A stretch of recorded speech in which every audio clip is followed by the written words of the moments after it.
തന്തയില്ലാത്ത America എന്നാണ് ആ പുസ്തകത്തിൻ്റെ പേര്. Fatherless America. ഡേവിഡ് ബ്ലാങ്കൻ ഹോണിൻ്റെ ഒരു പുസ്തകമുണ്ട്, പലതവണ നമ്മുടെ കേരളത്തിൽ ഉൾപ്പെടെ ചർച്ച ചെയ്യണം. തന്തയില്ലാത്ത അമേരിക്ക എന്നാണ് ആ പുസ്തകത്തിൻ്റെ പേര്. Fatherless America. എന്തുകൊണ്ടാണ് തന്തയില്ലാത്ത അമേരിക്ക എന്നൊക്കെ പറയേണ്ടി വരുന്നത്? അയാൾ അതിൽ 2010 US സെൻസസ് ബ്യൂറോ പുറത്തുവിട്ട കുറേ കണക്കുകൾ ഉദ്ധരിക്കുന്നുണ്ട്.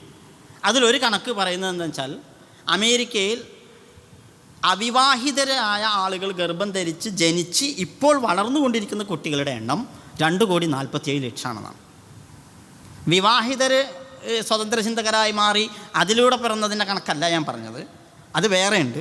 വിധവകളുടേത് വേറെയുണ്ട്. ആക്രമിക്കപ്പെട്ടിട്ട് അതിൻ്റെ പേരിൽ പിറന്നത് വേറെയുണ്ട്. അബോർഷൻ ചെയ്യപ്പെട്ട കണക്കുകൾ ലക്ഷക്കണക്കിന് വേറെയുണ്ട്. അതൊന്നും അല്ലാതെ വിവാഹത്തിന് വിവാഹപൂർവമായി തന്നെ എന്ത് ചെയ്തത്, ഗർഭം ധരിച്ച് പ്രസവിച്ച് ഇപ്പോൾ അവിടെ വളർന്നുകൊണ്ടിരിക്കുന്ന ആൾ, ഒരു രക്ഷിതാവിൻ്റെ സംരക്ഷണം കിട്ടാതെ, ഒരു പിതാവിൻ്റെ ഗൈഡൻസ് ഇല്ലാതെ, ഒരു കുടുംബത്തിൻ്റെ ലാളനകളും പരിഗണനകളും കിട്ടാതെ അങ്ങനെ വളരുന്ന ഒരു വലിയൊരു സമൂഹം ഒരു നാട്ടിലുണ്ടായാൽ അത് സൃഷ്ടിക്കുന്ന അരാജകത്വം എത്രയായിരിക്കും? അതാണ് അയാൾ പറഞ്ഞുകൊണ്ടിരിക്കുന്നത് തന്തയില്ലാത്ത അമേരിക്ക എന്ന്. അതുകൊണ്ട് ഞാൻ അങ്ങനെ അർത്ഥം വെച്ചത് ആക്ഷേപിക്കാൻ വേണ്ടി പറഞ്ഞതല്ല, അയാൾ പറയുന്ന സെൻസ് അതാണെന്ന് മനസ്സിലാക്കിയിട്ടാണ്. സ്വതന്ത്ര ലൈംഗികത പ്രോത്സാഹിപ്പിക്കാൻ വേണ്ടിയിട്ടാണ് ലിംഗനീതിക്ക് പകരം ലിംഗസമത്വം എന്നൊരു ആശയം കൊണ്ടുവന്നത്.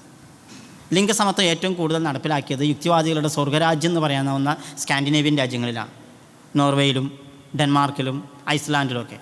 ഇപ്പോൾ നേരത്തെ ഉണ്ടായിരുന്ന ഈ ഒരു ലിംഗസമത്വത്തിന് വേണ്ടിയുള്ള സമരങ്ങളും ചിന്തകളും ഉടലെടുക്കുന്നതിന് മുമ്പുണ്ടായിരുന്നതിൻ്റെ 100 ഇരട്ടിയാണ് അവിടെയുള്ള ഗാർഹിക പീഡനങ്ങൾ.